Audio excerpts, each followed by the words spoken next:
सर्वोत्तम cement presence सरोकार।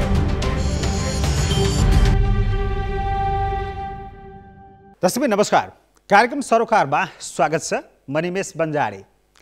Corona संक्रमणको दोस्रो लहर सुरु भएको केही दिनमै अघिल्लो लहरको उच्चतम बिन्दु पार भइसकेको छ। 90% भन्दा बढी बिरामी घरमै हुँदा पनि अस्पतालमा कोभिडका लागि छुट्याइएका बेड भरि भराउ छन्। अस्पताल र अक्सिजनका लागि चाहर्दै बिरामीले मृत्युवरण गर्नु परेको छ।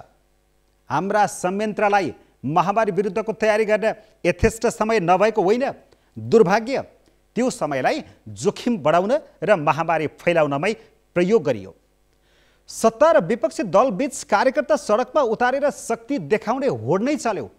प्रधानमन्त्रीदेखि मन्त्रीसम्मले भिड जम्मा गर्दै उद्घाटन, सभा सम्मेलन र विभिन्न धार्मिक यात्रा गर्न कुनै सङ्कोच मानेनन्। सत्ता जोगाउन जस्तो सुकै हत्कण्डा अपनाउन तयार सरकारले महामारीमाथि विजयी भइसकेको भ्रम पाल्यो। अहिले सरकार नै अस्पतालहरूले थेग्नै नसक्ने गरी सङ्क्रमण बढेको भन्दै हात उठाउन खोजिरहेको छ। अहिले निषेधाज्ञा बाहेक अन्य सार्थक पहल भएको देखिँदैन। तत्कालै बेड र अक्सिजन चाहिएको छ। क्वारेन्टिन, आइसोलेसन सेन्टर, खोप लगायत अन्य औषधिहरूको व्यवस्थापन गर्नुपर्नेछ। यता सत्ता बाहिर रहेका दलहरूले पनि कोभिड विरुद्धको लडाइँमा आफूलाई कतै उभ्याउन सकिरहेका छैनन्। महामारी नियन्त्रणमा सरकारले किन सार्थक पहल गर्न सकिरहेको छैन? स्वास्थ्य प्रणालीलाई सबल बनाउन जुट्नुपर्ने यस्तो विषम परिस्थितिमा सत्तारूढ र विपक्षी बीच फगत राजनीतिक दाउपेच किन? आजको सरकार यही विषयमा केन्द्रित हुनेछ र छलफलका लागि आज हामीसँग हुनुहुन्छ नेपाली कांग्रेसका नेता एवं पूर्व स्वास्थ्य मन्त्री गगन थापा र सत्तारूढ नेकपा एमालेका नेता एवं प्रधानमन्त्रीका परराष्ट्र मामिला सल्लाहकार राजन भट्टराई। सर्वोत्तम सिमेन्ट प्रेजेन्स सरोकार। मैले कुराकानीको सुरुवात गर्छु राजनजीबाट।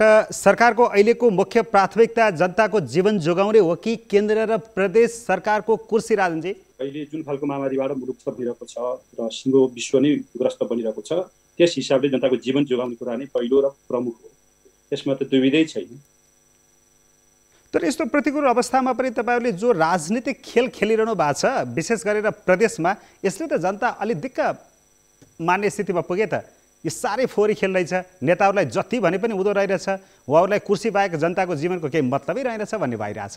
यो प्रश्न उचित होला र, किनभने जुन सरकार चलाइरहेका छौँ हामीले केन्द्रमा, जुन सरकार चलाइरहेका छौँ जनताको म्यान्डेट अनुसार गण्डकीमा, लुम्बिनीमा, ती सरकारहरूको नियमित रूपमा काम गर्न दिइरहेको समस्या हुँदैन। ती सरकारहरूमाथि विभिन्न खालका तौर तरिका प्रयोग गरेर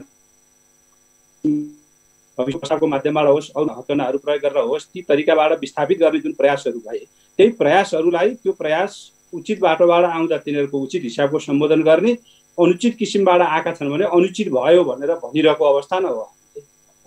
गगनजी, यस्तो विषम परिस्थितिमा पनि सत्ता टिकाउन र भत्काउन जस्तो सुकै हत्कण्डा अपनाउन पनि पछि नपर्ने विकृत यो राजनीतिक अभ्यास पुनरावृत्ति किन भइरहेको छ?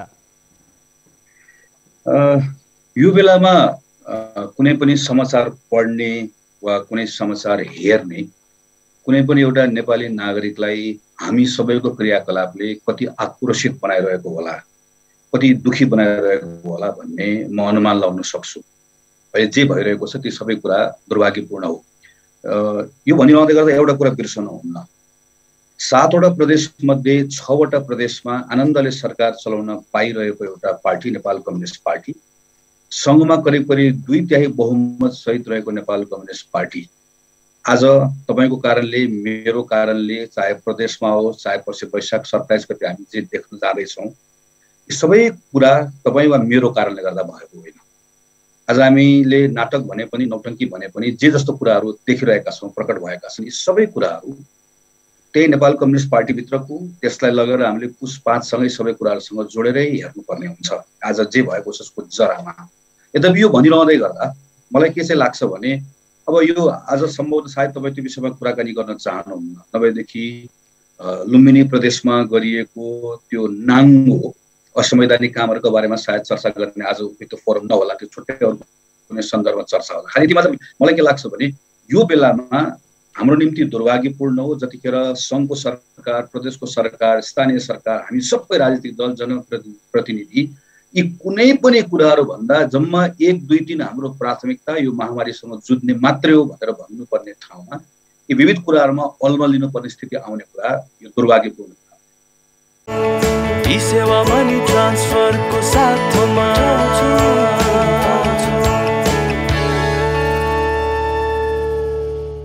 तपाईहरु कति जिम्मेवार हुनुहुन्छ यसमा? प्रतिपक्षीय भूमिका निर्वाह गर्ने कुराको सन्दर्भमा हामी कति सही ढङ्गले निर्वाह गरेनौँ त्यो बहसको विषय हुन्छ। त्यसमा आफ्ना मतहरू होला, म सन्तुष्ट छैन, यसमा अझ योभन्दा धेरै गर्नुपर्थ्यो भन्ने मेरो तर्कहरू छँदैछ। तर आज जे जस्तो भइरहेको छ, चाहे सङ्घको सरकारमा चाहे होस् प्रदेशको सरकारमा, यो सबै कुराको सृजनामा हाम्रो कहीँ कतै कुनै पनि जिम्मेवारी छैन। तर तपाईहरुले सरकार ढाल्नका लागि अविश्वास प्रस्तावहरू दर्ता गराउने, निरन्तर रूपमा सरकार ढाल्नका लागि कोठे बैठकहरू बस्ने, अध्ययन ठाउँमा मिटिङहरू गर्ने कुराहरूले पनि त अर्थ राख्ला। सरकारलाई काउन्टर गर्नको लागि बाध्यता पार्यो कि? जुन दुईटा पार्टी मिलेर सरकार चलाएको पार्टीहरूले नै एकअर्कासँग सरकार चलाउने, गिराउने, आफ्नै पार्टीको साथीहरूलाई कारबाही गर्ने, एउटा आफ्नै पार्टी भित्रको संसदीय दलभित्र फरक अवस्था सृजना हुने। हामी त सबै प्रदेशभित्र सङ्ख्याको हिसाबले यति थोरै अवस्थामा छौँ। न हामीले चाहेर कुनै सरकार बन्छ, न हामीले चाहेर कुनै सरकार गिर्छ। नेपाल कम्युनिस्ट पार्टीभित्रको पहिलाको झगडा र त्यस पछाडि नेपाल कम्युनिस्ट पार्टी एमाले भित्रको झगडा, कर्णाली प्रदेशदेखि हामीले सुरुवात हेर्दै आयौँ, अहिले लुम्बिनी हुँदै हेर्दै आयौँ भने नेकपा एमाले भित्रको प्रधानमन्त्रीको समूह र नेपाल कम्युनिस्ट पार्टी एमाले भित्र अर्को समूहको लडाई झगडा। यो नेपाल कम्युनिस्ट पार्टीले आफूले प्राप्त गरेको जनमतको भारी बोक्न नसक्दाखेरि सङ्घ प्रदेश सबैतिर एकपछि अर्कै समस्याहरू सृजना भएको अवस्था हो। राजनीति तपाईहरुले आफ्नै कारणले गर्दाखेरि अप्ठ्यारोमा पर्ने र यस्तो परिस्थितिमा पनि बडो फोरी खेल र दिग्डम गरेर जनतालाई निराशामा पार्न पाइन्छ? म एउटा कुरामा के सहमत छु तपाईसित भन्दाखेरि हामीले जुन जनमत पाएका थियौँ र जनताले हामीलाई 5 वर्षको जुन म्यान्डेट दिएका थिए, हाम्रो पार्टीभित्रको विग्रहका कारणले गर्दाखेरि परिस्थिति अर्कोतर्फ गएको कुरालाई हामीले स्वीकार गर्नुपर्छ। र अब त्यसका लागि सबैभन्दा बढी जिम्मेवार को हो भन्ने कुरा हामी हाम्रो बिचमा मतलब चाहिँ बहस गर्दै गर्नेछौँ र त्यसको अन्ततोगत जनताको अदालतमा गएर हामीले फैसला गर्नेछौँ। जनताले के गर्यो भन्ने कुरा त्यति बेला नै दिनेछन्। जहाँसम्म म तपाईँलाई अहिलेको कोभिडको सन्दर्भसित जोडेर जे कुराहरू गरिरहनु भएको छ, महामारीको विषय छ, महामारीका विषयमै हामी केन्द्रित हुनुपर्ने अहिलेको विद्यमान अवस्था हो। जे अवस्थामा जहाँ छौँ हामी, अर्थात् हामीले भनिरहेका छौँ हामी जहाँ बसेका छौँ त्यहीँ बस भनेर नागरिकलाई हामीले भनिरहेको अवस्थामा राजनीतिक गतिविधिमा चाहिँ अनावश्यक किसिमका हरकतहरू जुन किसिमबाट प्रदेशमा होस् या अरू ठाउँहरूमा जाने खालका कुराहरू भइरहेका छन्, यी कुराहरू हुनु हुँदैन। र अहिले यति बेला हामी सबै कुराको ध्यान र केन्द्र चाहिँ कामको केन्द्रबिन्दु चाहिँ यसलाई नियन्त्रण गर्ने र आम रूपमा यसलाई रोकथाम गर्दै मतलब चाहिँ निर्मूल पार्नेतर्फ हामी जानुपर्छ भन्ने कुरा नै हो। किनभने जनता रहे, नागरिक रहे न तपाईँ हामीले राजनीति गर्ने हो। यो महामारीमा नागरिक नै, जनता नै नरहने, उनीहरूकै जीवधनमाथि प्रश्न उठ्ने स्थिति बढ्यो भने तपाईँ हाम्रो राजनीति गर्ने ठाउँ के हुन्छ? केही पनि हुँदैन। त्यसो भए हुनाले यो खालको अवस्थाका बारेमा हामी सबै गम्भीर हुन जरुरी छ। सरकार यसमा गम्भीर छ र गम्भीरताका साथै त्यस किसिमका गतिविधिहरू अगाडि अथवा कार्यक्रमहरू अगाडि सारेको छ। तर यही कुरा मनन गरिरहनु भएको छ तपाईहरुले। जनता जनार्दन हुन्, अहिले हामीले गरेका राम्रा कामलाई अहिले अप्ठ्यारोमै पर्यौँ भने पनि ठिकै छ, आगामी चुनावमा जनताले फेरि न्याय गर्लान्, जनताले हामीलाई राम्रो मानेर भोट देलान् भन्ने स्थिति तपाईहरुले बुझिरहनु भएको छ भने अहिले सरकारहरू टिकाउनका लागि सांसदहरूलाई तानातान, रातारात कहिले कुन कोठामा पारेको छ, कहिले कुन कोठामा पारेको छ, कसैलाई लिएर हस्पिटलमा लगेर सुताइदिएको छ, प्रदेश प्रमुखहरूको फेरबदल गरेको छ अनावश्यक ठाउँमा अनावश्यक समयमा। यो चाहिँ किन गरे त? ठिकै छ, सरकार जाओस्, भोलि बिहान जनताले हामीलाई हेर्छन्, देखिरहेछन् भन्न कहीँ सकिएन? यो अप्ठ्यारो भयो कि राजनीतिमा यो प्रश्न जायज हुँदैन? एउटै बास्केटमा सबै चिज नराखौँ। म तपाईँलाई पहिला प्रदेश प्रमुखको तपाईँले अघि अनौपचारिक रूपमा नै कुरा उठाउनु भएको थियो, म भन्न चाहन्छु प्रदेश प्रमुखहरू भनेको सङ्घको प्रतिनिधिहरू प्रदेशको लागि। सङ्घको प्रतिनिधिका रूपमा प्रदेश प्रमुखहरू रहने गर्छन् र उनीहरूले त्यहाँ सङ्घको प्रतिनिधित्व गर्ने गर्दछन् प्रदेशमा। सङ्घको सरकार सङ्घको नीतिसित असहमत भएपछि स्वाभाविक रूपमा एउटा प्रक्रिया के हुन्छ भने उनीहरूले छोडिदिने चलन हुन्छ। अलि म्याच्युर डेमोक्रेसीमा हाम्रो डेमोक्रेसी त्यो ठाउँमा छैन, त्यो अभ्यास हामीले अगाडि बढाइरहेका छैनौँ। त्यसपछि यो बिचमा असहमत त हामी अगाडिदेखि नै हुँदै आयौँ अथवा हिजो माओवादी पृष्ठभूमिमा रहेका साथीहरू र हाम्रो बिचको असहमतिहरूले अगाडिदेखिकै रह्यो, तर पनि हामी उहाँहरूका क्रियाकलापहरू हेरिरहेका थियौँ। हेरिरहने क्रममा अहिले पछिल्लो जे खालका गतिविधिहरू भए त्यो कुरामा उहाँहरूको भूमिका जे जस्तो रह्यो सङ्घ सन्तुष्ट नहुने स्थिति बन्यो, त्यसका आधारमा परिवर्तन भएको छ। यसलाई हामीले धेरै गरिराख्नुपर्छ जस्तो मलाई लाग्दैन, किनभने हिजो पनि यो भएको थियो, आज पनि यो भएको हो र भोलि पनि यो हुन्छ जुनसुकै सरकार आउँछ। किन उसले विश्वास गुमाइसकेपछि केन्द्र र प्रदेशको पुलको काम गर्ने मतलब चाहिँ निकायको विश्वास गुमाउने स्थिति बनिसकेपछि त्यो परिवर्तन हुन्छ। अब रह्यो जहाँसम्म तपाईँले प्रदेशको जे भइरहेको छ भनेर भन्नुभयो अथवा सरकार टिकाउनका लागि सांसदहरूलाई जो तानातान गरिएको छ, म त्यहीँ आउँदैछु। पोखरामा हामीले केही पनि गरेका थियौँ, हामी सरकार सञ्चालन गरिरहेका थियौँ। अविश्वासको प्रस्ताव हामीले ल्याएका होइनौँ। अविश्वासको प्रस्ताव लिएर आउनका लागि रिसोर्टमा मतलब चाहिँ सांसदहरूलाई लगेर थुन्ने काम वास्तवमा हामीले 53-54 सालमा गरेका थियौँ। त्यसले साह्रै ठुलो विकृति निम्ति आयो भनिसकेपछि अब यो गर्दैनौँ भनेका थियौँ, तर हामीले फेरि त्यसलाई दोहोऱ्याउन सुरु गरेका छौँ। तपाईँले हस्पिटलमा मतलब चाहिँ उसलाई पठाइयो भन्नुभयो, ती त अहिले पनि हस्पिटलमै छन् त। उनी बिरामी थिएनन् भने आज मतलब चाहिँ कति दिनुभयो र उनी त्यहाँ चाहिँ किन बसिरहेका छन् उहाँ? त्यो मान्छेको मानवीय पक्षलाई हेर्दै नहेरिकन म बेहोस भएँ, उसले आफैले वक्तव्य दिएको छ, म बेहोस भएँ, मेरो भाइले ल्याएर मलाई हस्पिटलमा राखिदियो भनेर वक्तव्य दिइसकेपछि त्यसलाई राजनीतिसित जोडेर अहिलेसम्म नि हामीले जे व्याख्या गर्दैछौँ पोखराको मामलामा यो कुराका बारेमा म अलिकति मतलब चाहिँ मिडियाका साथीहरूले पनि तथ्य र मतलब चाहिँ घटनालाई जस्ताको तस्तै बाहिर ल्याइदिनु भयो भने राम्रो हुन्छ भन्ने मलाई लाग्छ। लुम्बिनीको सन्दर्भमा त म तपाईँलाई एकदमै स्पष्ट भन्छु, त्यहाँ 87 सदस्यीय प्रदेश सभा, 2 जना पूर्व माओवादीका साथीहरूलाई माओवादी नेकपा एमालेमा लागे बापत उहाँहरूले कारवाही गरेर निकाल्नुभयो। त्यसपछि 85 मा झर्यो। त्यसपछि जनता समाजवादी पार्टीले 4 जना आफ्नो 6 जना सांसदहरू 4 जनाको बहुमतले निर्णय गरेको कुरालाई केन्द्रीय सरकारले, जबकि यो अब हाम्रो कानुनको व्याख्या हामीले पाएको व्याख्या अनुसार भोलि अदालतले गर्देला त्यसको फैसला त मैले बुझेसम्मको अहिलेको स्थिति के भने बहुमत सभासदहरूले प्रदेश सभाका बहुमत सभासदहरूले आफू कता लगाउने भन्ने निर्णय गर्न पाउँछन्। उनीहरूसित त्यो अधिकार छ, तर त्यो अधिकारको समेत ख्याल नगरिकन उनीहरूलाई प्रदेश सभाबाट हटाइयो र 81 मा ल्याइयो। हामी नेकपा एमाले हिजोको सूर्य चिन्हबाट निर्वाचित हुने सांसद त्यहाँ 81 मध्ये सेवा मनी ट्रान्सफरको साथमा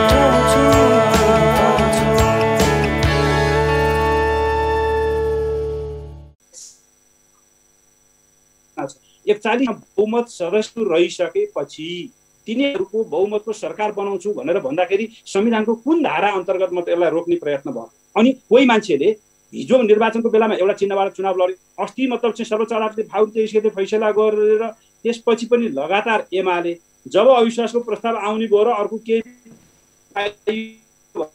उनीहरू सलाह अर्को पार्टी जोइन गर्न मिल्छ, अर्को सभाबाट गएर म अर्कोतिर लागेँ भनेर गर्न मिल्छ 40% भन्दा कम हुँदाखेरि। त्यो त मैले पाएको छैन त्यस्तो। तर यसलाई भ्यालिडिटी बनाउन खोजेर लुम्बिनीका बारेमा जे व्याख्या गरिँदैछ त्यो व्याख्याको बारेमा पनि हामी स्पष्ट हुनु जरुरी लाग्छ। मलाई के लाग्छ भने न्यूनतम नर्महरू चाहे नेपाली कांग्रेस हो, चाहे हामी हौँ, चाहे अरू साना पार्टीहरू हुन्, सबैले हामीले पालना गऱ्यौँ भने त्यो नर्मभित्र मतलब चाहिँ डेमोक्रेसी पनि स्ट्रेन्थेन हुँदै जाने हो। होइन ती कुराहरू भएनन् भने ती कुराहरू चाहिँ वास्तवमा जनतामा तपाईँले भने जस्तै निराशा छाउँछ। हामी मतलब चाहिँ मुलुक एकातिर गइरहेको हुन्छ, समस्या एकातिर हुन्छन्, हामी अर्कोतिर गइरहेको एउटै। यस्तो परिस्थितिमा बरु ठिकै छ, अहिले सरकार फेरबदलतिर नलागौँ, अविश्वासको प्रस्ताव अगाडि बढेको छ भने पनि यसलाई रोकौँ, अहिले चाहिँ यता हाम्रो प्राथमिकता होइन महामारी नियन्त्रण गर्नेतिरै जाउँ सबै मिलेर भनेर सोच्न चाहिँ नसकिने स्थिति हुन्थ्यो त्यहाँ पनि। अस्ति लुम्बिनीमा त्यो नाटक किन गरेको? एकछिन अगाडिको राजीनामा पछाडि यो सबै कुराहरूको सृजना कसले गरिरहेको छ? यो बेलामा म यति प्रधानमन्त्रीको ठाउँमा बसेर हेर्दै गर्दाखेरि त यतिखेर सबभन्दा डर लागेको हुनुपर्ने नि त। आज तपाईँलाई अनुमान लगाउन सक्नुहुन्छ त्यहाँभित्र त स्वास्थ्य मन्त्रालयको साथीहरूले त्यहाँभित्र भएको हाम्रो वैज्ञानिकहरूले हिसाब किताब गरेर देखाएका छन्, बताएका छन् हाम्रो संक्रमितको संख्या अब केही दिनमा कति पुग्दैछ, हाम्रो मर्नेहरूको संख्या कति पुग्दैछ। आज तपाईँसँग कुरा गरिरहेका छौँ, केही दिनपछि हामीले एकअर्कासँग को कोलाई चिनेको जानेको मान्छेसँग भेट गर्न नपाउने हो, कहाँ पुग्दैछौँ के पनि थाहा छैन। यो बेलामा पहिलो कुरा त हामीहरू यो कुनै अवस्था आउँदैन थियो, यो हामीले यसमा कुरा गरिसक्यौँ। पछिल्लो समयको पनि यो अवस्थाहरू, यी सबै अवस्थाहरू सामान्य अवस्था हो भन्ने ढङ्गबाट राजनीतिमा असामान्य अवस्थामा छौँ। यो बेलामा हाम्रा तिता मिठा सबै कुरा बिर्सेर एकपटक केही समयको लागि सबैलाई थाती राखेर जाउँ भन्ने कुराको प्रधानमन्त्रीको कुर्सीमा बसेको व्यक्तिले नै होला यसका निम्ति अप्रोच गर्नुपर्ने, छलफल गर्नुपर्ने, काहीँ न काहीँ हात बढाउनु पर्ने।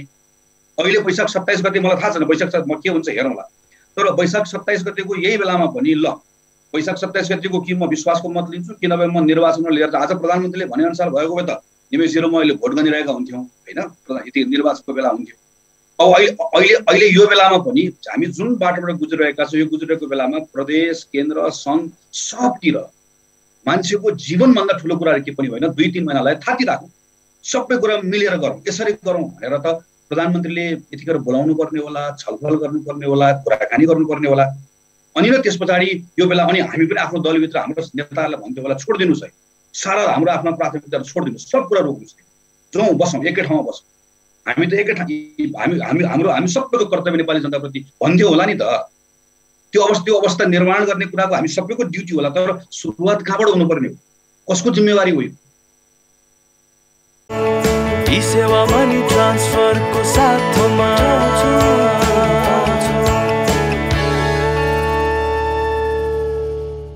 तर राजनजी, तपाईँहरू चाहिँ अहिले विशेष अधिवेशन आह्वान गर्नुभएको छ, प्रधानमन्त्रीले विश्वासको मत लिनुपर्ने अवस्थामा पुग्नु भएको छ, यस्तो अवस्था किन आयो? टेक्निकली यो सरकार अहिले धारा 76 को 2 अन्तर्गतको सरकार छ, तर व्यावहारिक रूपमा तपाईँले के पाउनु भएको छ भन्दा व्यावहारिक रूपमा सरकारका विरुद्धमा चौतर्फी घेराबन्दी गरिएको छ सबैतिरबाट। यो खालको स्थिति अड स्थिति छ। यस्तो अवस्थामा कि फिर्ता लियौँ, फिर्ता लिएपछि मतलब चाहिँ प्रधानमन्त्री के गर्नुपर्छ प्रधानमन्त्री गर्नुहुन्छ, होइन भने अब एउटा निकास त दिनुपर्छ भन्ने हिसाबले विश्वासको मतमा जान खोजिएको। विश्वासको मतमा जान खोजिएको कुरालाई अन्यथा रूपमा लिनुपर्छ भन्ने मलाई लाग्दैन। किन लाग्दैन भने विश्वासको मत दिँदा यो सरकारको स्थायित्व हो, सबै संरचनाहरू काममा आउँछन्। किन राज्यका संरचनालाई अस्थिरतातर्फ अन्योलग्रस्त अवस्थामा राखेर अनि महामारीसित जुझ्ने स्थिति त बन्दैन नि। राज्यका संरचना, ब्युरोक्रेसीभित्रको सेक्युरिटीभित्रका यी सारालाई परिचालित गर्नुपर्ने छ। तर कतिखेर विश्वासको मत के अरे सरकारले दिएको समर्थन कतिखेर फिर्ता लिइदिन्छ र यो सरकार ढल्छ भने जस्तो एउटा मतलब चाहिँ अवस्थामा हामीले राखिरहने कुराले योसित लडाइँमा जाने स्थिति त बन्दैन। त्यसो हुँदा यो लडाइँलाई त्यस हिसाबबाट जान दिने होइन। एउटा स्थिति भओस्, ठिक छ, विश्वासको मत दिने मलाई दिने भए दिनुहोस्, दिनुहुन्न भने तपाईँहरू मलाई विश्वास छैन भन्नुहुन्छ भने विकल्पको अर्को मतलब चाहिँ जो तपाईँहरू छलफल गरिरहनु भएको छ तपाईँहरू सरकार बनाउनुहोस्, म अपोजिसनमा बसेर तपाईँहरूले यो कामलाई अगाडि लिएर जान सक्नुहुन्छ भन्नका लागि गरिएको हो। यसमा अरू कुनै किसिमको मतलब चाहिँ यताउतिको विषय हामीले गरिरहेका छैनौँ। गगनजी, अदालतले फैसला गर्न बित्तिकै विश्वासको मत लिनुपर्ने जो माग उठेको थियो, अपेक्षा पनि गरिएको थियो, त्यति बेला प्रधानमन्त्रीबाट यो कुरा आइदिएन। तर अहिले एकाएक यसरी आउनु र राजनजीले भनेका कुराहरूलाई जोडेर हेर्दा तपाईँले कसरी हेर्नुभयो फेरि? कि तपाईँहरूको पनि ठिकै यो कुरा मिलेकै छ? यस्तो हेर्नु जिम्मेसी, जतिखेर अदालतले एउटा निर्णय गर्यो त्यो बेलामा राजनीतिक नैतिकताका हिसाबले, व्यावहारिकताका हिसाबले विश्वासको मत लिनुपर्ने, जति त्यो बेलामा घेराबन्दी हो भने त्यो बेलामा पनि घेराबन्दी थियो, त्यो बेलामा नलिने, त्यो गर्नुपर्ने बेलामा जे गर्नुपर्ने त्यो गर्दै नगर्ने। अनि चैत्रको म अहिले सम्झन्छु कि यो चैत्रको 26 गते चेम्बर अफ कमर्समा जतिखेर हाम्रो प्रधानमन्त्री रमाइलो गरेर राख्नु भएको थियो, गार्गल गर्नुहोस्, नाकमा सी गरेर फालिदिनुहोस् भनेर, त्यो बेलामा करिब 300 थियो त्यो दिन सङ्क्रमण। मैले चैत्रको 15 गतेबाट सबै आफ्नो आमसभाहरू स्थगित गरेँ, किनकि स्वास्थ्य मन्त्रालयको तथ्याङ्क हेरेर। वैशाखको 11 गते प्रधानमन्त्रीले धरहराको उद्घाटन गरेको दिन हाम्रो सङ्क्रमण बढेर करिब 4000 पुग्यो। प्रधानमन्त्रीलाई सामान्य अनुमान थिएन हामी कहाँ जानेछौँ भन्ने कुराको, हामी कता जाँदैछौँ भन्ने कुरा। अनि मन लागेको बेलामा जब आफूलाई सजिलो हुँदै गर्दा हामी यहाँ विश्वासको मत लिने वा यो लिने कुरालाई यो स्वाभाविक राजनीति हो भनेर भन्छौँ। अनि तल प्रदेशमा त्यही ठाउँमा कसैले अविश्वासको प्रस्ताव ल्याउने कुरा गर्यो भने प्रदेशमा चाहिँ यस्तो महामारीको बेलामा प्रश्न उठाउने भन्छ। यो बेलामा यो महामारीको बेला छ, यो त चैत्रमा त स्पष्ट एउटा चित्र आइसकेपछि अब हामी गयौँ भारतबाट भइसकेपछि त हामीलाई कि त चमत्कार विश्वास गर्नु पर्यो। हेर्नुहोस् है, यो बेलामा चाहिँ हामीहरूसँग चाहिँ पुरै अद्भुत क्षमता छ कि मान्नु पर्यो। मलाई थाहा छैन प्रधानमन्त्रीजीको विश्वास पुरानो कायम छ कि छैन। होइन भनेदेखि त भने हामी त चैत्रको 7-8 गतेबाट त यो सामान्य रूपमा स्वास्थ्यको बारेमा जानकारी राख्ने मान्छेले वैशाख जेठमा गएर यो सङ्ख्या पुग्छ, यो अर्को 2-3 महिना जान्छ, भयावह स्थिति हुन्छ भन्ने आइसकेपछि त्यो बेलामा देशको बागडोर सम्हालेको प्रधानमन्त्रीले रोक एकछिन, सबैजना कुरौँ एकछिन, आउँ बसौँ, छलफल गरौँ। अघिल्लो पटकको अनुभवबाट हामीलाई यो कुरा आएको थाहा भएको छ, हामी डुब्दैछौँ, हामीसँग पूर्वाधार यो छ, हाम्रो अवस्था जुझ्न सक्दैनौँ। भारत देख्यौँ हामीले, भारतमा पनि त्यत्रो फुर्ती लगाइयो, आखिर चमत्कार भनेर फुर्ती लगाइयो, अहिले हेऱ्यौँ हामीले देख्यौँ भनेर भन्नुपर्ने बेलामा त्यसको सामान्य अनुमान चैत्रमा लाउन नसक्ने हो भने अहिले पनि उहाँलाई अनुमान छैन। अहिले पनि उहाँले अनुमान लगाउन सक्नुहुन्न जेठमा के हुँदैछ, असारमा के हुँदैछ। हामीलाई आवश्यकता पर्दै गर्दा यसलाई खुद्रा खुद्रामा यहाँनिर मलाई ठिक लाग्दै गर्दा मैले एउटा कुरा भन्ने, अर्कोतिर ठिक लाग्दै गर्दा मैले अर्को कुरा भन्ने हिसाबले नहेरिकन हेर्ने हो भने के हामी राजनीतिको एउटा बाटो समातेर जानु पर्थ्यो। त्यही बेला विश्वासको मत दिएर गएर ल ठिक छ वार्की पार भने जानु पर्थ्यो। हामी यत्रो महिनासम्म जतिखेर सजिलो थियो त्यो बेलामा हामी एक रिलेटिभली हामी केही नगरिकन बस्यौँ।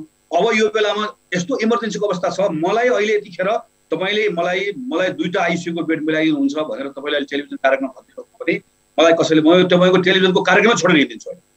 मलाई त्यो आइसियूको बेड दिने मान्छेलाई गएर समातेर लाउनु मिलाइदियो भनेर भन्छु। मलाई अहिले मैले मेरो आफ्नो ठाउँको मसँग सम्पर्कमा आएको व्यक्तिहरूको मान्छेको ज्यान जोगाउन पाइएला भन्ने यस्तो अवस्था परेको बेलामा हामी एकपछि अर्को यही यतातिर झन्झन धकल्दै लिएर गइरहेका छौँ। हामीले कुरा छोएकै छैन अझै। सर्वोत्तम सिमेन्ट प्रेजेन्स सरकार। प्रधानमन्त्री मन्त्रीबाटै पनि जनस्वास्थ्यका मापदण्डहरू उल्लङ्घन भएका छन्। प्रधानमन्त्रीबाट पनि विभिन्न उद्घाटनहरू हुन्छ। बालुवाटारमा रामसीताको प्रतिमा पूजा गर्दाको भिडको प्रभाव अहिले देखिन थालेको छ। त्यही सहभागी मन्त्रीहरू नै कोभिडबाट सङ्क्रमित हुनुभएको छ। हाम्रा मन्त्रीहरू नै कहिले कहाँ पार्टीमा कहिले बिहेमा मास्क नलाइकन हिँड्नुहुन्छ। उहाँहरूलाई देखेर पनि त हो नि जनताले चेत्ने अथवा सिक्ने, उहाँहरू यति संवेदनशील हुनुहुन्छ, सिरियस हुनुहुन्छ, साँच्चै गम्भीर रहेछ परिस्थिति भनेर बुझ्ने हो। तर माथिबाटै खेलवाड किन भइरहेछ बढी? यसमा म के भन्न चाहन्छु भने हामी जुन अवस्थामा अहिले आइपुगेका छौँ र अब हामी कता जाँदैछौँ भन्ने कुराको आकलन हामीलाई नभएको भन्ने कुरा भन्नु मिल्दैन। हामी त्यसको लागि जुन किसिमका तयारीहरू, हाम्रो अवस्था अनुसारको तयारी हामी त्यसमा रहेकै हौँ।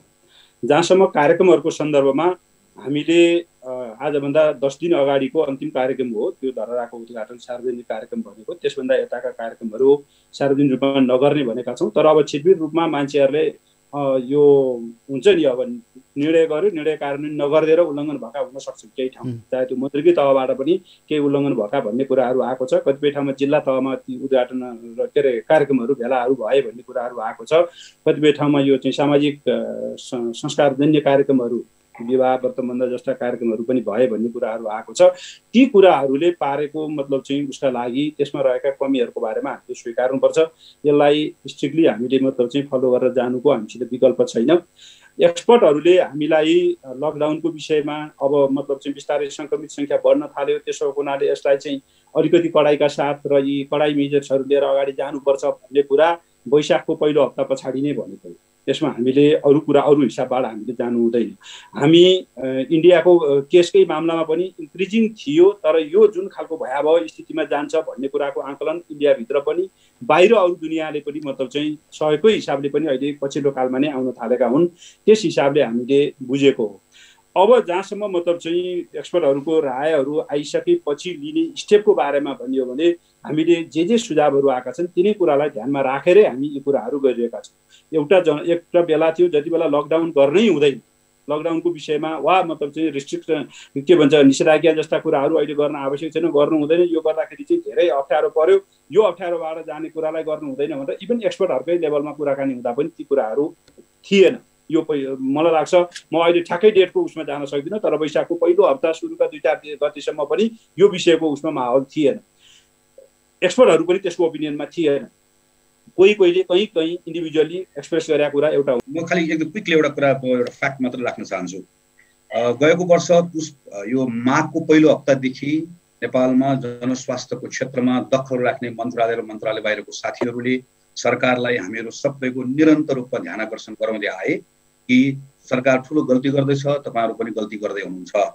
फागुनमा त आधिकारिक रूपमै भने, चैत्रको 8 गते त स्वास्थ्य मन्त्रालयले वक्तव्य नै निकाल्यो। मध्य चैतमा त स्वास्थ्य मन्त्रालयले दिनको 11,000 पुग्छ भनेर उसले लोवर साइडको प्रक्षेपणै गरेर बाहिर निकाल्यो। हामी यो हुन सक्छौँ भन्ने कुरा त्यो बेलासम्म र भारतमा सङ्क्रमण त्यति फैलिसके पछाडि त एउटा कमन सेन्स लगाएर पनि स्वास्थ्य यो डेटै चाहिन्छ भने एउटा महिनौ अगाडि, यो वैशाखको पहिलो हप्ता त धेरै ढिलो, त्योभन्दा पहिला स्वास्थ्य मन्त्रालयले वक्तव्य निकालेर यो संसदमा छलफल भयो। संसदमै मन्त्रीजीसँग हाम्रो लामो छलफल भयो, जहाँ हामीले केही विषयहरूमा चाहिँ सरकारको तयारीको बारेमा प्रश्नहरू उठायौँ। त्यसैले यो विषयहरूको बारेमा तिथिमितिको हेक्का राख्नुपर्छ, एउटा कुरा। दोस्रो कुरा म अहिले पनि आग्रह गर्छु, म अब यसमा हामी कहाँ छुट्यौँ भन्ने कुराको बारेमा छलफल गर्ने धेरै प्लेटफर्महरू छ। हामी सबैका साथीहरूको जीवन खतरामा भएको बेलामा यो बेलामा मिलेर के गर्न सकिन्छ भन्ने कुराहरू नै हामीले हेर्ने कुराहरू हो। मेरो 2-3 कुराहरू मेरो आग्रह छ। पहिलो कुरा सरकारले के कुरा स्वीकार गर्नु पर्यो भने योभन्दा अघिल्लो यो पहिलो लहरमा अद्भुत काम गरेको हुनाले गर्दा हाम्रो संक्रमण वा हाम्रो हताहत हुने कुराको संख्या कम भएको होइन। त्यो बेलामा फर्स्ट वेभको बेलामा हामीले ठिक्क गर्दै गर्दाखेरि पनि हामीहरू धेरै कुरामा हाम्रो निम्ति हामी भाग्य गरौँ, भारत होस् हाम्रो होस् हाम्रो सन्दर्भमा हामीले सोचेको भन्दा कम क्षति भयो। हामीले पुस माघको समयको बेलामा जतिखेर हामीसँग समय थियो, समय भएको बेलामा हामीले अगाडि गरेका कुनै पनि निर्णयहरू कार्यान्वयन गरेनौँ। चाहे हामीले एचडियू बनाउने कुरा हो, गरेनौँ मात्र होइन, त्योभन्दा पहिला स्थानीय सरकारले बनाएका थुप्रै संरचनाहरू क्वारेन्टिन गर्ने, आइसोलेसन गर्ने, हामीले सँगसँग मिलेर हामीले कन्ट्याक्टहरूको ट्रेसिङ गर्ने बनाएका संरचनाहरू पनि सबैलाई भत्काइदियौँ। अब अहिले हामी के गर्छौँ, अब अहिले हामीले 3टा ठाउँमा हेर्नुपर्ने छ। पहिलो कुरा हामीले अहिले लकडाउन निषेधाज्ञा भनेका छौँ। मलाई के लाग्छ भने हामी अर्को 1-1.5 महिना 2 महिना यसमा जानुपर्छ भन्ने कुरामा तयार हौँ। 1-1.5 महिना 2 महिना हामीहरूको निषेधाज्ञा भन्नुहोस्, लकडाउन भन्नुहोस्, यो कडा गर्दै जाने, म अरू बिस्तारै हामी त्यही बाटोतिर जान्छौँ र अब बिस्तारै अरू जिल्लाहरू बढ्दै जान्छ। सिङ्गो देश त्यो बाटोमा जाँदै गर्दा सरकारले अहिले सोचोस् 1-1.5 महिना 2 महिना जाँदै गर्दाखेरि पहिलाको अनुभवबाट हामी श्रमिक हिँडेको सम्झौँ, मानिस भोकै हिँडेको सम्झौँ, यो सबै कुराहरूमा मैले कसरी काम गर्छु भन्ने कुरा अहिले सोचौँ। नन कोभिड ट्रिटमेन्ट गर्ने कुराहरू, यो प्रभावित नहुने भन्ने कुरा कसरी सोच्ने एउटा छुट्टै बाटो भयो। थुप्रै उद्योगी व्यापारी श्रमिक मानिसहरू जो पहिलो लहरमै थला परेका छन् ती मानिसहरूलाई आश्वस्त कसरी पार्ने एउटा पक्ष सकियो। अब अर्को हेरौँ, स्थानीय सरकार जसले हिजो परीक्षणको बेलामा भयानक काम गरेको थियो, अहिले निमेषी परीक्षण गर्ने कुरा एकदमै कमजोर भएको छ। परीक्षण थोरै गऱ्यौँ र पहिचान थोरै गऱ्यौँ र हामीले अस्पताल मात्र भन्यौँ भने अहिले पनि निषेधाज्ञाको बिचमा पनि त मोबिलिटी हुन्छ, सिमानाबाट मानिसहरू आइरहेका छन्। यो सबै कुराहरूको बिचमा एक ठाउँबाट अर्को ठाउँमा मान्छेहरू गइरहेका छन्, हामी बिहान बेलुका हिँडिरहेका छौँ। परीक्षणको सङ्ख्या व्यापक गऱ्यौँ र सङ्क्रमितलाई छुट्याएर पहिचान गरेर उसँग सम्पर्कमा आएको हामीले जसलाई कन्ट्याक्ट ट्रेसिङ भनेर भन्यौँ त्यो 0 जस्तो छ, अहिले एकदमै कम छ। त्यो कन्ट्याक्ट ट्रेसिङ गरेर त्यसको आधारमा मान्छेलाई आइसोलेट गर्दै गर्दा अहिले हेर्नुहोस् त संस्थागत आइसोलेसनमा 3500 मान्छे छ, होम आइसोलेसनमा हजारौँ मान्छे छ। सेकेन्ड वेभमा के भएको छ, होम आइसोलेसनमा बसेका मानिसहरू 7-8 दिनमा पुगिसके पछाडि उनीहरू समस्यामा पर्न थालेका छन्। होम आइसोलेसनमा बस्ने मानिसहरूलाई सर्भिस कसरी दिने, जसले गर्दा उनीहरूको अवस्था नबिग्रोस्, उनीहरू अस्पताल आउनु पर्यो पनि समयमा आइपुग्ने अवस्था बनोस्। यहाँनिर हामीले काम गर्नु पर्यो र त्यस पछाडि आउँछ अब अस्पतालका सन्दर्भमा हामीले हेर्नुहोस् त 3000-6000 बेड हामीले चाहिँ एसडियू बनाउने भनेर भन्यो। हामीले लास्ट अन्तिममा गएर 500 पनि बनायौँ। मैले अहिले यसो हेरेँ, यो मैले गएको वर्ष चैत्रको 5 गतिको प्रधानमन्त्रीलाई बुझाएको यो मेरो पत्र हो, जुन पत्रमा मैले तोकिएका सरकारी अस्पतालले मात्र नपुग्ने हुँदा तत्काल निजी अस्पताल र मेडिकल कलेजसँग साझेदारी गरेर तिनलाई डेडिकेटेड कोभिड अस्पताल बनाउने गरी तयारी अवस्थामा राख्नुपर्छ भनेर बुझाएको रहेछु गएको छैन। हिजो प्रधानमन्त्रीजीले आफ्नो सम्बोधनमा भन्नुभयो, मलाई खुसी लागेको छ। यो के अर्थमा भनेदेखि भने हामीले रातारात अहिले मेकसिफ्ट हस्पिटल्सहरू के बनाउन सकौँला, तर हामीसँग यतिखेर प्राइभेट पब्लिक भन्ने के पनि हुँदैन। म त भन्छु जनस्वास्थ्य आपतकाल घोषणा गरेर हामीले यो बेलामा जबरजस्ती होइन, उनीहरूलाई पनि सहमत गराएर उनीहरू पनि तयार छन्। हामीसँग भएको मेडिकल कलेज प्राइभेट हस्पिटल जो हिजो निर्णय भएको छ, अब यो निर्णय भएको कुरालाई तत्काल कानुनमा लिएर गएर हामीले अस्पतालमा सकेसम्म कम पुऱ्याउँ, अस्पतालमा पुगेको मान्छेले उपचार हुन सक्ने अवस्था बनाऊ, यो एउटा सिस्टम बनाउने हो। हामीले लास्ट एउटा कुरा भनेपछि हाम्रो अवस्था कस्तो भएको छ, हिजो प्रधानमन्त्रीले भन्नुभयो मैले सेनाले 1000 अस्पताल बनाउने, यो गर्ने यो आदेश दिने कुरा होइन। अहिले आदेशले मात्र हुँदैन। हाम्रो समस्या के भएको छ, त्यो सिसिएमसी भन्ने त्यसलाई खारेज गर्दै हुन्छ, त्यो कामै छैन। त्यो बिचमा त्यो कहाँबाट आएर टुप्लोको आउँछ, बैठक गर्छ, सिफारिस गर्छ। हाम्रो त के हो भने नियमित संरचनाहरूले हामीलाई परिणाम दिएन। यसैले यो बेलामा त वारको जस्तो माइन्डसेट चाहियो। अक्सिजनको समस्या भयो, एउटा बैठक बसेपछि 1 2 3 4 आज यो कसको जिम्मेवारी भनेपछि भोलिपल्ट अक्सिजनको समस्या समाधान हुने गरिकन हाम्रो निर्णयहरू भयो, त्यो निर्णयको कार्यान्वयन भयो, त्यसलाई हामीले अनुगमन गर्यौँ, ल सक्यो यो प्रब्लम सल्भ हो भनिकन प्रधानमन्त्रीको तहमा भनिएका कुराहरूलाई कार्यान्वयनमा लिएर जाने, अनुगमनमा जाने, यसलाई एउटा सिस्टम क्रिएट गर्ने गरी लाग्यौँ भने हाम्रो क्षति कम गर्न सकिन्छ निमेशजी। होइन भने हेर्नु होला, हामी जसरी अहिले गइरहेका छौँ, हामीले जो आदेश दियौँ अब भोलिदेखि हाम्रो हामी प्रधानमन्त्रीको मैले अब भोलिदेखि हाम्रो ध्यान कहाँ जान्छ, लुम्बिनीको सरकार, कर्णालीको सरकार 27 गतेको हाम्रो अब हामीले चाहिँ मत पुर्याउनु पर्ने, अनि माथिबाट आदेश ठुल्ठुलो दियौँ, अनि हाम्रो राज्यको संयन्त्र सञ्चालन गर्नुपर्ने नेतृत्वको मुख्य विषय यो भएन। हामीले अहिले पनि यसलाई गर्नुपर्ने, यसलाई सञ्चालन गर्नुपर्ने गरिकन गरेनौँ भने हेर्नु हामी यस्तो अवस्थामा पुगिसकेका छौँ। यो आज हामीले बागमतीको तीरमा सबर एकुष्ट जलायो भन्ने समाचार आयो। अब अहिले अस्पतालको हेर्नु मसँग छ इक्जाम्पल्सहरू जहाँ चाहिँ अस्पतालमा 80 वर्षको उमेरको निर्णय नगरी गरियो होला, तर 80 वर्षको उमेरको एउटा कोमोर्बिडिटी भएको कोही एउटा व्यक्ति र एउटा युवक आएको बेलामा अस्पतालले ल युवकलाई राख्ने कि उसलाई भेन्टिलेटरमा राख्ने भनेर एकजनालाई बचाउँछु अर्कोलाई। हामीले इटलीको बारेमा पढेको हो नि, अहिले हाम्रै अस्पतालमा भइरहेको छ। हाम्रो आजको दिनमा मरेका मानिसहरू कोभिडको कारणले भाइरसको कारणले गर्दा मरेको होइन, हामीले उसलाई दिनुपर्ने न्यूनतम सेवा दिन नसकेको जसको समय हामीसँग थियो। यो कसैलाई दोष दिएर पाइन, पहिला के पनि थिएन भनेर पाइँदैन, किनकि यो बिचमा हामीले म यो बिचमा पाएको 5-6 महिनाको समयमा पनि हामीले काम नगर्ने अवस्था आयो।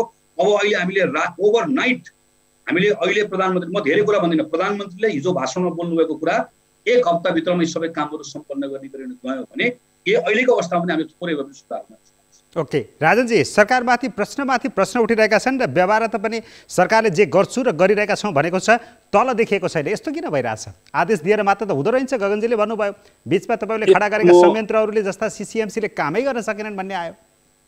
एउटा अब हामीले जुन संयन्त्र निर्माण गरेका छौँ, अब संयन्त्र निर्माण गरेर त्यसलाई प्रभावकारी ढङ्गले काममा लिएर जानुपर्छ र गरेका निर्णयहरू प्रभावकारी ढङ्गले कार्यान्वयन हुनु पर्यो भन्ने कुरा जुन हिसाबले उठाउनु भएको छ त्यो जायज छ। हामीले हाम्रो तहबाट पनि त्यो कुराहरू रियलाइज गरेका विषयहरू हुन् र तिनीहरूलाई प्रभावकारी ढङ्गले कार्यान्वयन गरेर लिएर जानका लागि जुन मेकानिजमहरू हामीले बनाएका छौँ, अब सिसिएमसी कति प्रभावकारी कति अप्रभावकारी त्यसको पनि हामी समीक्षा गरौँला। तर त्यसभित्र हामीले विभिन्न खालको मतलब चाहिँ सेक्टर छुट्याएर कामको जिम्मेवारी दिएका छौँ। 24 आवर्स त्यसले चाहिँ आफ्नो स्ट्यान्ड बाई बसेर त्यसले आफ्नो कार्यालय खडा गरेर त्यसका माध्यमबाट काम गरिरहेको एउटा अवस्था छ। अब त्योभन्दा प्रभावकारी हुनु पर्थ्यो, त्यसमा विवाद छैन होइन। योभन्दा मतलब चाहिँ प्रभावकारी ढङ्गले जान पनि सकिन्छ भन्ने कुरा हुनसक्छ, किनभने कुनै पनि कुराको सीमा त छैन। त्यसो हुँदा योभन्दा राम्रो, योभन्दा सुधारिएको, योभन्दा प्रभावकारी हुनका लागि दिइने सुझावलाई अन्यथा मान्नुपर्ने कुनै कारण छैन। मैले पर्सनली पनि म आफू त्यसमा मतलब चाहिँ जे भइरहेको छ यो अवस्था नल्याउनसम्म हुन्थ्यो। तर हामी कुन कन्टेक्स्टमा छौँ भन्ने कुरालाई पनि हामीले मतलब चाहिँ अलिकति ध्यान दिनुपर्ने हुँदो रहेछ, किनभने परिस्थिति आएपछि त्यो ठाउँमा भएपछि तपाईँ हामीले त्यो गर्ने हो। अहिले हाम्रो सम्पूर्ण ध्यान जसरी पनि पहिलो मतलब चाहिँ जीवन बच्नुपर्छ भन्ने कुरा नै हो। अहिले जे निर्णय भएका छन् तिनीहरूलाई प्रभावकारी ढङ्गको कार्यान्वयनमै लिएर जाने हो, चाहे त्यो बेडको मामलामा भएका निर्णयहरू हुन्, चाहे जनशक्तिका मामलामा भएका निर्णयहरू हुन्, चाहे क्वारेन्टाइनका मामलामा अरू पूर्वाधारका क्षेत्रमा भएका निर्णयहरू हुन्। र मैले आज मात्रै पनि थुप्रै ठाउँबाट मतलब चाहिँ जिल्ला गाउँपालिका नगरपालिकाहरू एक्टिभ भएर अब एक किसिमको नयाँ मोबिलाइजेसन सुरु भएको छ। राजनजी जे भनिरहेछ, जे गर्न खोजिरहेछ यो चाहिँ ढिला भएन राजनजी? तपाईँहरूलाई लाग्दैन आइसोलेसन सेन्टर, क्वारेन्टाइन सेन्टर होस् अथवा होम आइसोलेसनमा बसेकाहरूलाई सरकारका डाक्टरहरूले निरन्तर सम्पर्क गर्ने कुरा होस्, यी सबै कुराहरू होल्डिङ सेन्टरका कुराहरू हुन्। यो त अहिले त तत्त ठाउँमा हुनुपर्ने थियो। गत साल नभएको होइन, गत साल पनि बनाउनु भएको थियो। यद्यपि तिनीहरूमा धेरै कमजोरीहरू पनि देखे, त्यहाँ धेरै घटनाहरू पनि घटे, त्यसलाई समीक्षा गर्नुपर्ने थियो। तर नभएका त थिएनन्, थिए पहिला त थिए त, गत साल त थिए त। हामीले हिजो जे बनायौँ विद्यालयहरूमा बनायौँ, जे बनायौँ विभिन्न सार्वजनिक स्थलहरूमा बनायौँ, नयाँ संरचना त खासका ठाउँमा मात्रै बने। ती संरचनाहरू त फेरि फर्केर हाम्रो लाइफ नर्मल जस्तो भएपछि विद्यालय खुल्न थाले, अरू मतलब चाहिँ सार्वजनिक ठाउँहरू सार्वजनिक हिसाबले काममा फर्किन थाले। अनि त्यस कारणले अब हामीले जे गर्नु पर्थ्यो मतलब चाहिँ त्यसको तयारीको उसमा ती कुराहरू गर्नका लागि एउटा फ्याक्टर त यो पनि रहेको छ नि। यद्यपि अहिले पछिल्लो कालमा मतलब चाहिँ 1 महिनाको बिचमा अथवा 3 हप्ताको बिचमा हामीले जे गर्नु पर्थ्यो त्यसमा तदारुकता पुगेन, त्यसमा केही ल्याप्सेसहरू भए भन्ने कुराको रियलाइजेसन हुनसक्छ। तर अगाडिको पाटोमा हामीले त्यही उसमा नगरपालिकाले बनाएका आइसोलेसनहरू यथावत राख्नु पर्थ्यो वा मतलब चाहिँ जिल्लामा बनेकाहरू यथावत हुनु पर्थ्यो भन्ने कुराको चाहिँ त हस्पिटलैहरूलाई हामीले कतिपय कोभिड भनेर भनेका थियौँ। जब सङ्ख्या घट्दै गएपछि त नर्मल बिरामीको लागि उनीहरू चाहिँ कन्भर्ट भए ती हस्पिटलहरू, तिनीहरूका संरचनाहरू, यस्ता कुराहरूले पारेका असरहरू छन्। हाम्रा केही कुराहरू होला हामीले पुर्याउनु पर्ने ध्यानहरू मतलब चाहिँ पुर्याउनु होला, तर सँगै यी यथार्थ कुराहरूलाई पनि हामीले नजरअन्दाज गर्न सक्दैनौँ। अब फेरि हामी मतलब चाहिँ अर्को क्राइसिसको अवस्थामा आइपुगेका छौँ। यो क्राइसिसको अवस्थाको तयारीका मामलामा जुन तदारुकताका साथ हुनुपर्छ भन्ने कुरा आएको छ, ती जे तयारी मतलब निर्णय गरेको छ, क्याबिनेटले पनि निर्णय गरेको छ, प्रधानमन्त्रीले घोषणा गर्नुभएको छ, त्यसको कार्यान्वयनको पाटोमा हामी सबै मिलेर जाँदाखेरि मलाई के लाग्छ भने फेरि पनि हामी धेरै निराश हुनुपर्ने, निराश मतलब चाहिँ उसमा बाँडेर होइन, यस्तो बेलामा हामी सबै अलिकति आशा जगाएरै हामीले जीवन जिउने हो। तपाईँहरूले लकडाउन अर्थात् अर्को भाषामा भन्दा निषेधाज्ञा जारी गरेर जनतालाई घरमा राखिदिसकेपछि, भित्र थुनिसकेपछि बाहिर सरकारले के गर्यो अहिले यो बिचमा? होइन, यही बिचमा हामीले अहिले पहिलो कुरा हामीले त्यसको 2-3 वटा स्टेप हो। पहिलो नियन्त्रणको कुरा नै अथवा मतलब चाहिँ प्रिभेन्सनको कुरा नै पहिलो हो, अथवा जनतालाई जनचेतना जगाएर उनीहरू त्यसबाट बचौँ भन्ने कुरा नै पहिलो हुन्छ। दोस्रो, त्यसपछि लागिसकेपछिको नियन्त्रण, मतलब चाहिँ धेरै सङ्ख्यामा मृत्यु नहोस्, धेरैजना हस्पिटल जान नपरोस् भन्ने कुराको दोस्रो स्टेप हो भने तेस्रो स्टेप भनेको चाहिँ हामीले स्वाभाविक रूपमा आवश्यक पर्नेहरूलाई हस्पिटलको एभाइलेबिलिटी अथवा उपचारको सुविधा मतलब चाहिँ उपलब्ध गराउने हो। यी कुराहरूका लागि चालिनुपर्ने जुन स्टेपहरू हुन् तिनै स्टेपहरू अगाडि बढाइएको छ। गगनजी, यो निषेधाज्ञा लागू गरिसके पछाडि के भयो भन्ने सन्दर्भमा के पनि भएन। मैले यो बिचमा भएका निर्णयहरू, भएका थप कामहरूको बारेमा चासोपूर्वक के कुराहरू भए, के कुराहरू थपिए भन्ने कुरा चासोपूर्वक पढिरहेको छु, हेरिरहेको छु। के पनि भएको छैन। यहाँनिर म आग्रह गर्न चाहन्छु कि हिजो प्रधानमन्त्रीले भन्नुभएको कुराहरूको सन्दर्भमा पनि के अर्थमा भनिरहेको पनि त्यसमा कुराहरू छन्। तर जस्तो उदाहरणको लागि यहाँ कसैले पनि के भनेको छैन भने स्थानीय सरकारले पहिला चलाएको आइसोलेसन अथवा क्वारेन्टिन अथवा यो टेस्ट कोड ट्रेसिङको कुराहरू संक्रमण घटेको बेलामा जस्ताको त्यस्तै रहनु पर्थ्यो भन्ने होइन। यो भनेको सिस्टम हो। स्थानीय सरकारले एउटा सिस्टम बनाएको थियो, सङ्घको सरकारसँग जोडिएको थियो। अलिकति हामीले 6 महिनामा सिकेर कुराहरू यसलाई पुनर्स्थापित गर्नु पर्यो। पुनर्स्थापित गर्ने कुराको सन्दर्भमा गर्नुपर्छ भन्ने कुराको रियलाइजेसन हिजो देखियो। तर जबसम्म 753वटा पालिकाका प्रमुखहरूसँग तत्काल बसेर म त यतिखेर के चाहन्छु भने यो निषेधाज्ञाको बिचमा त प्रधानमन्त्रीको कुराकानी भयो। आज प्रधानमन्त्रीले यतिवटा पालिकासँग कुरा गर्नु, आज यतिसँग कुरा गर्नु, सिसिएमसीले गर्यो, यसले कुराकानी गर्यो, आज यो सिस्टम यति ठाउँ पुनर्स्थापित भयो। यसरी हामीले यो भएको कुरा देख्न पाएको भए, सुन्न पाएको भए एउटा कुरा हुन्थ्यो। एक, दुई, एउटा कुरा के याद गर्नु पर्यो भनेदेखि हामी जहिले पनि म छलफलमा हेर्छु, हामीले जहिले पनि स्वास्थ्यको कुरा गर्न सक्छ। हामी केमा जान्छौँ भने बेड, हामी चाहिँ यति बेडको आइसोलेसन बन्यो, यति बेडको आइसियु बन्यो। यो हेल्थ सिस्टमको सबैभन्दा महत्त्वपूर्ण केन्द्रमा रहने भनेको जनशक्ति हो। हामीसँग जनशक्ति भएन भनेदेखि पनि गर्न सक्दैनौँ भन्ने कुरा त हामीले स्वतः कुरा भयो। जनशक्ति थप्ने, परिचालन गर्ने कुराको सन्दर्भमा त हिजो हामीले 100% जोखिम भत्ता दिन्छु भनेकोलाई हिजोको निर्णयबाट घटाएर अझ 50% घटाइदियौँ हामीले। हामी अहिले बल्ल करारमा जनशक्ति लिने भन्दैछौँ। अहिले आएर यतिखेर आएर हामी यो क्राइसिसको बेलामा हामी अझै बढी प्रोत्साहित गर्नुपर्ने ठाउँमा भएका थाइको 50% घटाएर अरू थप लिन्छौँ भनेर भन्यो भने हामी कोही पनि पाउँदैनौँ। भारतले हिजो मात्र के निर्णय गर्यो? भारतले हिजो मात्रै इन्टर्नमा भएको मानिसहरूलाई पठाउने निर्णय गर्यो र अहिले पिजीको परीक्षामा बसेकाहरूलाई प्रधानमन्त्री के भनिदिनु भयो? पिजीमा अहिले 7 दिन एक्जाम, पछि 1 महिनाको तयारी दिन्छु, तिमीहरू जो पढिरहेका छौ सब आऊ भनेर भन्नु। यस्तो केही निर्णयहरू गरौँ जसको कारणले गर्दा जनशक्तिको ठुलो अहिले हिस्सालाई हामी प्रोत्साहित पनि गर्न सकौँ। यत्रो हेर्नुहोस् त, आफै बिरामी भएर सङ्क्रमित भएर काम गरिरहेका छन्, उनीहरूलाई आड भरोसा दिउँ, बाहिरबाट थप्ने कुराहरू गर्न सकौँ। प्रदेशको सरकार र स्थानीय सरकारसँग उनलाई जुन अस्तिको राजपत्रमा प्रकाशित गरेका छौँ, ती राजपत्रमा प्रकाशित भएका कामहरू तल भइरहेका छैनन्। ती कामहरू गर्ने कुराहरूको सन्दर्भमा प्रदेशलाई कहीँ स्रोतको अभाव होला, स्रोतको छैन भनेदेखि भने उसलाई प्रोत्साहनको अभाव होला, मलाई थाहा छैन। तर यो नभइकन हामीले तल हिजो जस्तो हामीले के भन्यौँ? प्रदेशले यस्तो गर्नेछ, स्थानीय सरकारले गर्नेछ। हिजोको नियममा सुनाउँछ नि बेसी एउटा मात्रै, सिमानाबाट पसेका प्रत्येक मान्छेको हेल्थ डेस्कमा जाँच हुनेछ। हेल्थ डेस्कमा यदि पोजिटिभ भएदेखि उसलाई क्वारेन्टिनमा राखिनेछ। उसलाई यदि ऊ नेगेटिभ आयो, एन्टिजेन टेस्टमा आयो भने बल्ल उसलाई गाउँ पठाइनेछ। बाहिरबाट आएको मानिसलाई पनि 14 दिन क्वारेन्टिन राखे। मानौँ हाम्रो सबै कुरा भने यो पढ्दै गर्दा सुन्दै गर्दा आहा, तर नेपालमा हो भनेको जस्तो हुने भयो। कहाँ हो यो? कहाँको कुरा गरिरहेका छौँ हामी? हाम्रोमा त भइरहेको छैन, हामी त प्रत्येक दिन देखिरहेका छौँ। त्यसैले हाम्रो सिस्टम फिक्स भइरहेको छैन भन्ने कुरा मानौँ। म कसैलाई दोष पनि लगाएको होइन। हाम्रो भइरहेको जति छ, भइरहेको कुराको पनि अप्टिमम त्यसलाई हामीले प्रयोग गर्न सकिरहेका छैनौँ। यो गर्ने कुराको यो भनेको लिडरसिप हो, यो भनेको म्यानेजमेन्ट हो, यो भनेको स्किल हो। यसका निम्ति हामीले काम गर्नुपर्छ भनेर अलिकति प्रधानमन्त्रीले यो 2-4 दिन 24 घण्टा 48 घण्टा कान खुल्ला राखेर मुख बन्द गरेर मजाले सबैको कुराकानी सुनेर कहाँ कहाँ भएको छ, गाँठो कहाँ कहाँ परेको छ म फुकाउँछु ल भनिकन त्यसरी गाँठो फुकाउनेकरण गर्नुभयो भनेदेखि भने 48 घण्टा पछि एउटा नयाँ स्थिति बन्ला।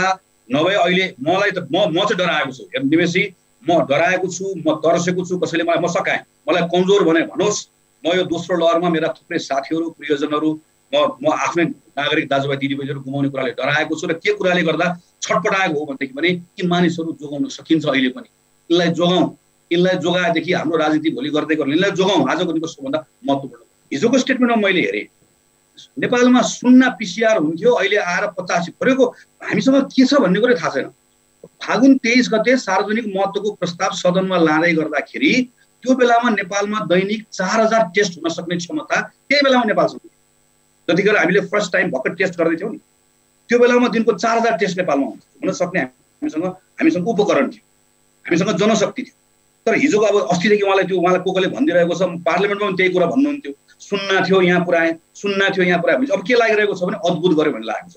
खोपमा पनि हिजो खोपमा के भनिदिनु भयो, भारतपछिको दोस्रो, कहाँ के को दोस्रो, सङ्ख्यामा दोस्रो हो कि टाइममा दोस्रो हो कि? 2 करोड 18 लाख मान्छेले खोप लाउनु पर्ने छ, भारतले अस्ति नै 6 करोड बाँड्यो, बाँड्दै गरेर त्यो बेलामा थापेको त हो हामीले त्यो बेलामा, होइन? किनकि सबैलाई बाँड्यो, पाकिस्तान बाहेक दक्षिण एसियाको सबैलाई दियो, हामीलाई पनि त्यतिखेर दिएको। ल अहिले ल प्रधानमन्त्रीलाई म भन्छु, ल अहिले ल्याउनुहोस् न ल भारतबाट, हामीले त पैसा एडभान्स दिएको पैसा, फुल पेमेन्ट दिएको पैसा पनि भारतले हामीलाई दिइरहेको छैन नि, होइन? हामीले हुती हेर्ने त अहिले हो नि त, अस्ति भारतले बाँडे बेलामा त सबैलाई दियो, त अफगानिस्तानलाई पनि दियो, भुटानलाई सबैलाई दियो, हामीलाई पनि दियो। अनि हामी त्यहीलाई लिएर खोपमा अद्भुत भएको छ, चमत्कार भएको छ विश्वमा, नेपाल चाहिँ दक्षिण एसियामा कहाँ दोस्रो, के दोस्रो? अनि आफूले आफूलाई हावा तथ्याङ्क राखेपछि के लाग्यो, नेपाल त खोपमा पनि दोस्रो। अस्तिको पहिलो पालमा के लागेको थियो, परीक्षण नेपालमा चाहिँ मैले हेरेको थिएँ त्यो बेला, प्रधानमन्त्रीजीको टिमले त्यतिखेर चाहिँ हामी संसारमा सबभन्दा बढी परीक्षण गर्ने देश भन्दै भयो। अब यस्तो भइसकेपछि के लाग्दै गयो भने अहिले पनि के लागिरहेको छ भने हामी, मलाई लाग्छ प्रधानमन्त्रीजीलाई आज उहाँ बालुवाटारमा हुनुहुन्छ, उहाँलाई के लागिरहेको हुनसक्छ भने यो सब मिडियावाला मिलेर, यी प्रतिपक्षहरू मिलेर हावा कुरा गरिरहेका छ, अस्पतालमा बेड छ। किनकि स्वास्थ्य मन्त्रालयको तथ्याङ्कले के देखायो, आज बिहान मात्र मैले हेरेको, के देखायो भने number of ventilators, number of ICU प्रयोग भइरहेको र खाली यति देखाउँछ खाली, होइन? अझै त्यो हेरे पनि के भनेको सबै छ भन्ने। त्यसैले मैले भनेको मलाई यो बेलामा उपचार गरिदिन्छु भनेर भन्ने मान्छे भेटेर म दौडेर जान्छु भनेर मैले त्यसै भनेको। सर्वोत्तम सिमेन्ट प्रेजेन्स सरोकार। राजनजी, अब यो विभिन्न स्वास्थ्य सामग्रीहरू ल्याउनु पर्ने अवस्था छ, खोप जति धेरै ल्याउन सकिन्छ र जति धेरै मान्छेहरूलाई भ्याक्सिनेसन गर्न सकिन्छ त्यति यसको प्रभाव कम पर्छ भनिरहेको छ। धेरैको आशा त्यो छ सरकारले यतातिर लाग्नेछ, अक्सिजनको अभाव नेपालमा छैन, यसको आपूर्तिको समस्या भनिरहेको छ, सिलिन्डर छिटोभन्दा छिटो सरकारले ल्याउनेछ, खोप छिटोभन्दा छिटो ल्याउनेछ, कोरोनाको ठ्याक्कै उपचार गर्ने औषधि त छैन, जगजाहेरै भयो सबैलाई, तर त्यसलाई धेरै राहत गर्न सक्ने औषधिहरू पनि सरकारले ल्याउनेछ, बेडहरू पनि छिटोभन्दा छिटो सरकारले व्यवस्था गर्नेछ। आजै यति चाँडै बेड सकियो भनेर हात उठाउने छैन सरकारले भनेर जनताले खोजिरहेका छन्, आश गरिरहेका छन्, स्वाभाविक पनि हो, तर सरकारले गफ बढी गर्यो भन्दै हुनुहुन्छ गगनजी। म यहाँलाई के भनौँ भनेर भने अब भएका कुराहरूलाई भएको भनेर भन्दाखेरि त्यसलाई अन्यथा रूपमा लिनु हुँदैन। त्यो लिने भइयो भने भोलि आफैले गरेका कुराहरूका बारेमा पनि हामीले जे बसायौँ त्यही स्थिति बस्ने नै हो। त्यसो भएको हुनाले भएका कुराहरू भएको हो, खोपहरू हामीले ल्यायौँ, हामीले फ्रन्टलाइनमा काम गर्नेहरूलाई खोप दियौँ पनि, त्यसको राम्रो परिणाम पनि हामीले पाएका छौँ। अब सँगै हामीले जे मतलब चाहिँ अनुमान गरेर आउँछ भनेर हामीलाई वचन दिएको थियो, आज ग्लोबली समस्या हो नि यो त। हामीले मात्रै भएको त होइन, कोभ्याक्सबाट आउने सङ्ख्या आउँछ यो बेलासम्म, मार्चको फर्स्ट विक सेकेन्ड विकसम्ममा आइसक्छ भनेको थियो, नभए पनि अप्रिल आएपछि आउँछ भनेको थियो। कोभ्याक्सको मतलब चाहिँ हामीलाई अहिलेसम्म आइसकेको जम्मा 3,48,000 मात्रै आएको छ अहिलेसम्म।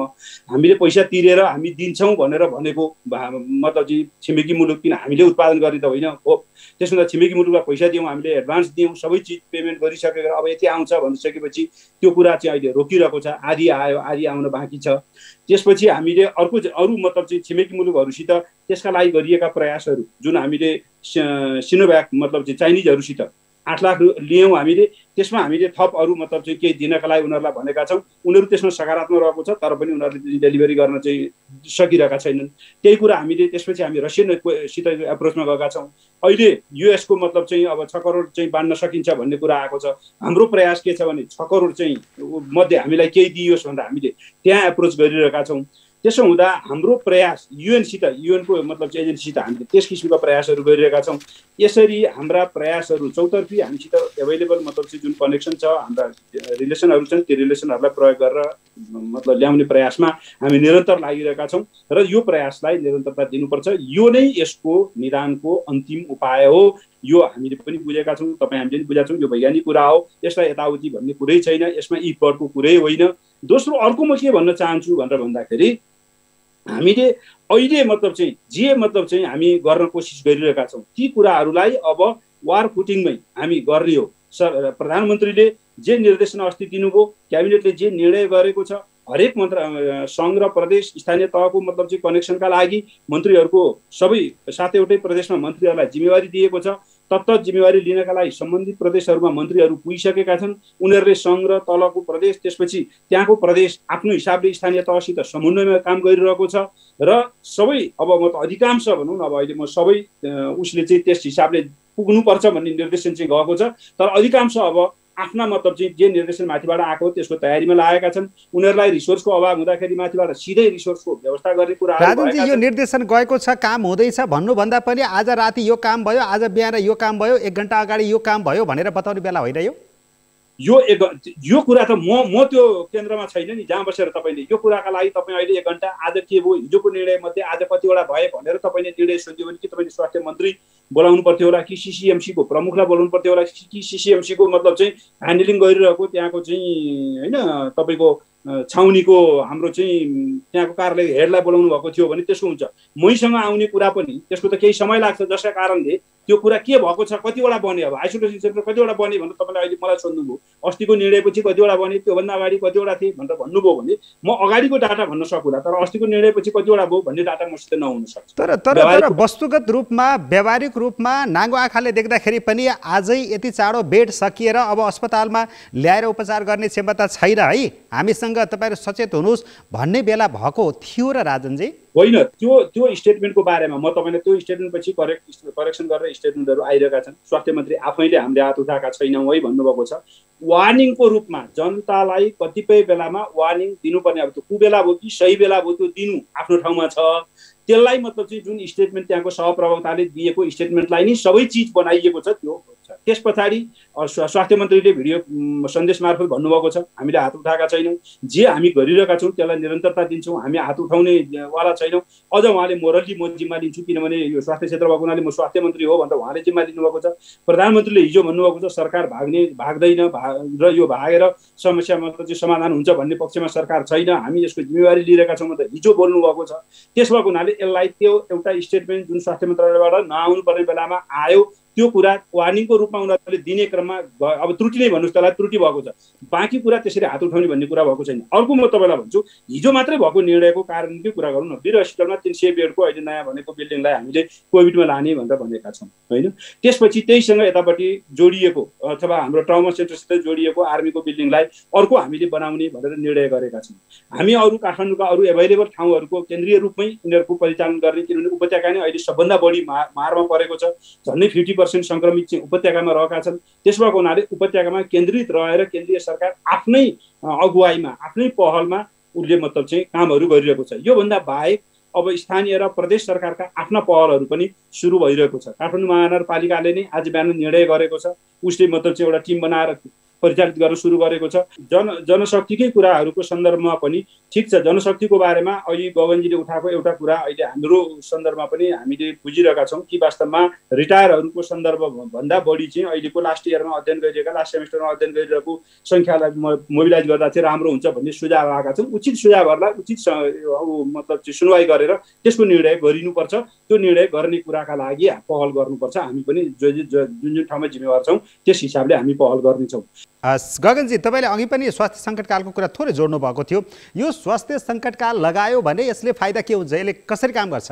हामीले जनस्वास्थ्य ऐन यो पटकको संसदबाट पारित गरिसके पछाडि जसले स्वास्थ्य आपतकाल लगाउन सक्ने एउटा विशेष व्यवस्था गरेको छ। हामी अहिले संक्रामक रोग ऐनको आधारमा खास गरिकन यो हाम्रो परम्परागत ढङ्गले जुन जिल्ला प्रशासन कार्यालयलाई अगाडि सारेर हामीले जसरी कामहरू गर्छौँ त्यसरी गरिरहेका छौँ। स्वास्थ्य मन्त्रालय अहिले पनि ब्याक बेन्चमा छ। स्वास्थ्य आपतकालले स्वास्थ्य मन्त्रालयलाई फ्रन्ट सिटमा लिएर आउँछ र त्यसलाई सेन्टरमा राखेर त्यो बेलामा स्वास्थ्य मन्त्रालयले चाहे त्यो निजी क्षेत्रको अस्पतालहरू होला, अरू बाहिर रिसोर्सेसहरू होला, यी सबै कुरामा उसले योजना बनाउँछ। स्थानीय तह 753वटा तहले पनि त्यही सन्दर्भमा एउटा आपतकालीन कार्ययोजना बनाउँछ जसको समन्वय गरेर माथिदेखि तलसम्म हामीले एउटा परिणाम दिन सक्छौँ। नाम आपतकाल राखेको हुनाले गर्दा यो सङ्कटकाल जस्तो सुनिन्छ। यो चाहिँ त्योभन्दा पनि यो खास गरिकन चाहिँ यो इमर्जेन्सीको बेलामा भएको सबै रिसोर्सेसहरूलाई स्वास्थ्यको ठाउँबाट चलाउन सक्ने गरिकन यसलाई स्वास्थ्य मन्त्रालयले इम्पावर गर्ने है। यहाँनिर योसँग जोडेर मैले किन यो भन्न खोजेको भने स्वास्थ्य मन्त्रालयको अवस्था त कस्तो भयो भने अस्ति केही समय अगाडि स्वास्थ्य मन्त्रालयको सहप्रवक्ताले वक्तव्य निकालेर स्वास्थ्यको मापदण्ड उल्लङ्घन गर्ने मान्छेको समाचार कृपया नबजाइदिनु होला भनेर प्रधानमन्त्रीको समाचार नबजाइदिने कुराको लागि त्यसरी अनुरोध गर्नुपर्ने अवस्थामा बिचरा स्वास्थ्य मन्त्रालय रहेको म देख्छु।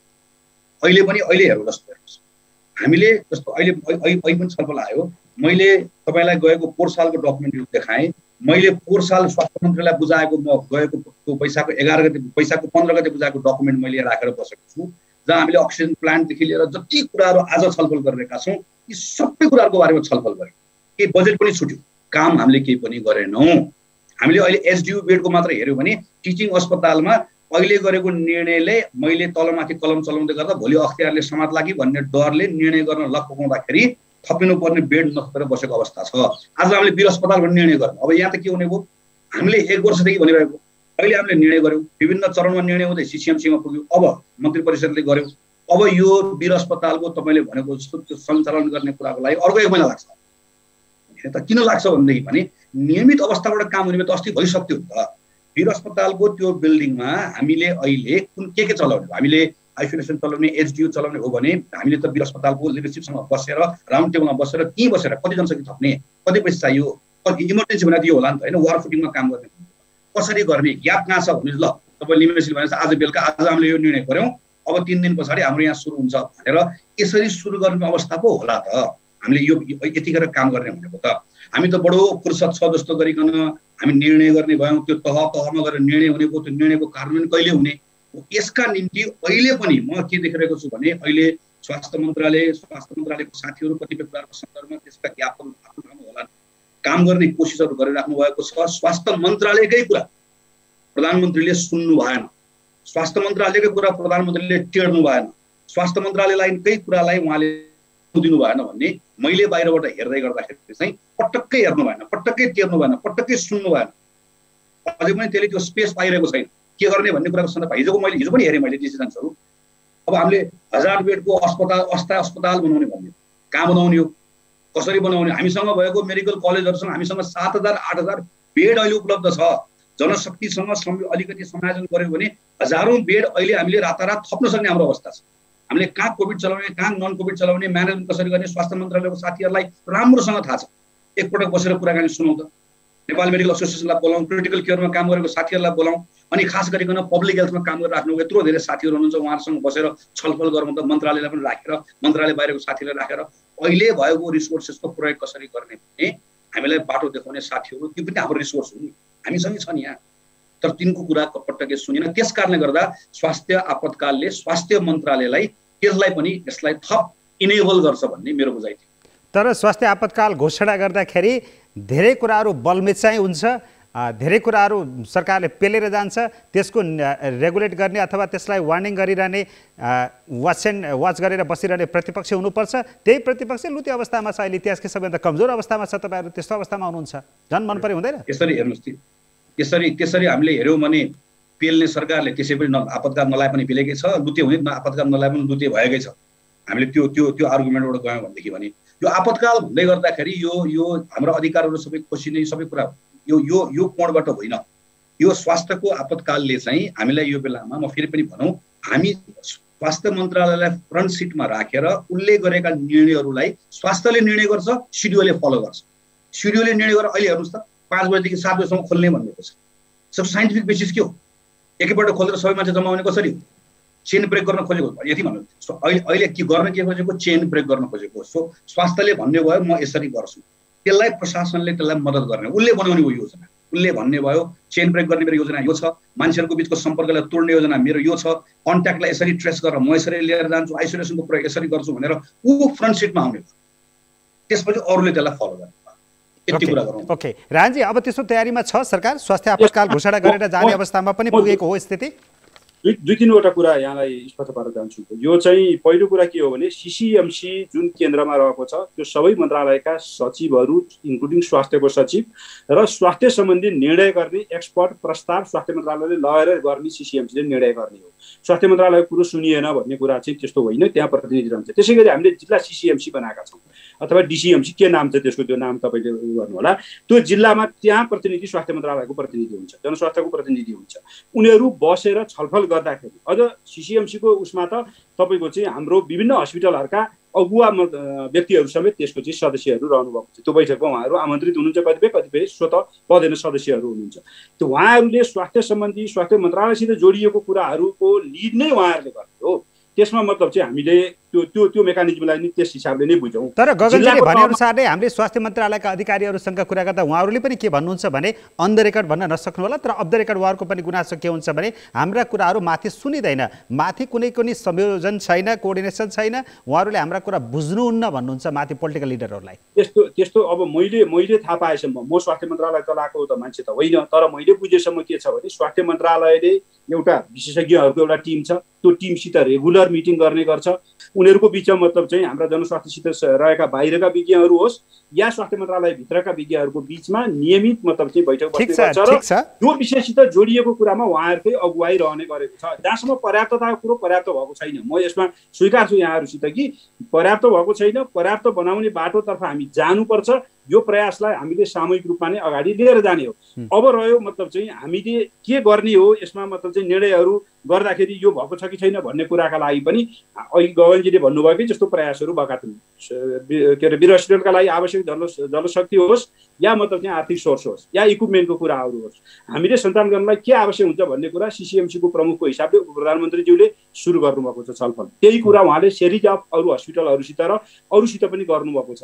त्यसो भएको हुनाले यी प्रयासहरू अगाडि बढेका छन्, भलै प्रयासहरू नै सफिसियन्ट छ भन्ने कुराका लागि भने हामीले मतलब चाहिँ अझ प्रयास जारी राख्नु। स्वास्थ्य आपतकाल घोषणा गर्नुपर्ने स्थितिमा सरकार पनि पुगेको हो, त्यो सोचिरहेको छ।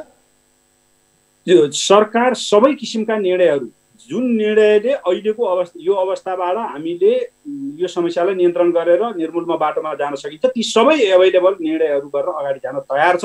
स्वास्थ्यको सन्दर्भमा स्वास्थ्य मन्त्रालयले अब उसले नै लिड गर्ने भएको हुनाले यदि स्वास्थ्य सङ्कटकाल लागू हुँदाखेरि बढी प्रभावकारी हुन्छ भन्ने लाग्यो भने त्यो पनि निर्णय गर्छ। अन्त्यमा गगनजी कार्यक्रम सकाउन थालेँ मैले 1 2 3 4 5 केही सुझाव दिनु छ भने तत्काल सरकारलाई पनि दिन सक्नुहुन्छ, जनतालाई पनि दिन सक्नुहुन्छ, तपाईँ नेता पनि हो, जनप्रतिनिधि पनि हो। मेरो पहिलो कुरा यत्रो मौका पाउँदै गर्दा राजनजी मार्फतबाट सम्माननीय प्रधानमन्त्रीलाई मेरो एकपटक विनम्रतापूर्वक आग्रह छ, एकपटक तपाईँले आफैसँग एकपटक प्रश्न गरिदिनुहोस्, समीक्षा गरिदिनुहोस् कि हामी अहिले जुन अवस्थामा छौँ यो अवस्थामा अहिले जसरी काम गरिरहेका छौँ यो काम गरेर हामीले हाम्रो नागरिकहरूको जीव स्वास्थ्य जोगाउन सक्छौँ कि सक्दैनौँ, जीवन जोगाउन सक्दैनौँ। अलिकति थोरै सोच्ने तरिका बदलौँ, काम गर्ने तरिका बदलौँ। हामीहरू सबैजना एउटै ढुङ्गामा सवार छौँ, तपाईँ डुब्दै गर्दा हामी पनि डुब्ने हो।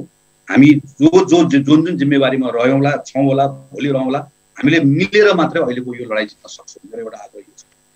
यसको निम्ति सबभन्दा पहिला म फेरि दोहोऱ्याउँछु, यो चमत्कार भयो, मैले चमत्कार गरेँ, हामी चमत्कारिक छौँ भन्ने भ्रमबाट निस्किएर विज्ञान तथ्य प्रमाण यथार्थमा टेकेर हामीले क्षमता राख्यो भने गर्न सकिने कुराहरू छ भन्ने कुरा स्वीकार दिनु होला। मैले अघि पनि भने स्थानीय सरकार, प्रदेश सरकार, समुदायलाई नलिकन यो लडाइँ पार लगाउन सकिन्न। हामीसँग उपलब्ध भएको स्रोत र साधनकै संयोजन गरेर पनि तत्काल गर्न सकिने कुराहरू छन्।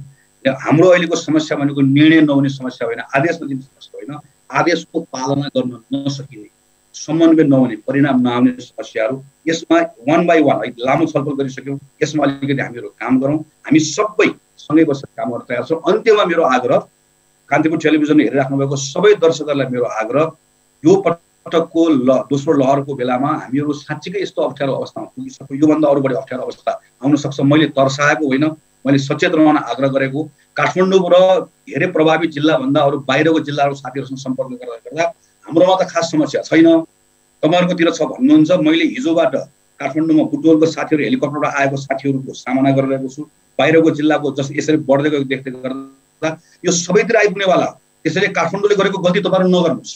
अहिले अस्ति काठमाडौँले 1 महिना अगाडि गरेको गल्ती तपाईँहरूले गर्नु भएन, केही तयारी गर्नुभयो, यो स्वास्थ्यको मापदण्ड पालना गर्ने काम अहिले ध्यान पुर्याउनु भयो भने यसको क्षति कम हुन्छ। हामीले गरेको गल्ती तपाईँहरूले कम गर्नु होला।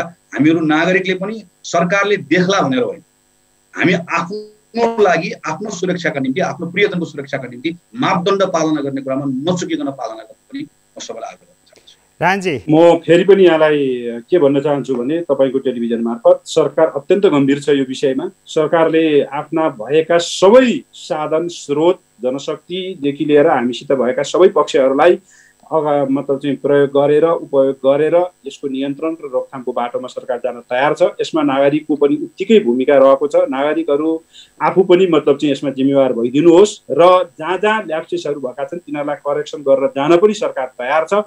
त्यसो भएको हुनाले यति बेला नागरिक र सरकार एक भएर यसको प्रतिकारमा उत्रौँ। त्यसो गर्दा मात्रै संसारभरबाट यसलाई जसले सफलता प्राप्त गरेका छन् ती मुलुकहरूबाट लिइने शिक्षा पनि हाम्रो लागि त्यही नै हो। यो बाटोतर्फ उन्मुख हुनका लागि र विशेष गरी मिडियाका साथीहरूले पनि यो बाटोतर्फ उन्मुख गराउनका लागि तपाईँहरूको पनि भूमिका रहोस्। म धन्यवाद भन्न चाहन्छु। हस्, समयको लागि यहाँहरू दुवैजनालाई धेरै धेरै धन्यवाद छ। धन्यवाद। नमस्कार।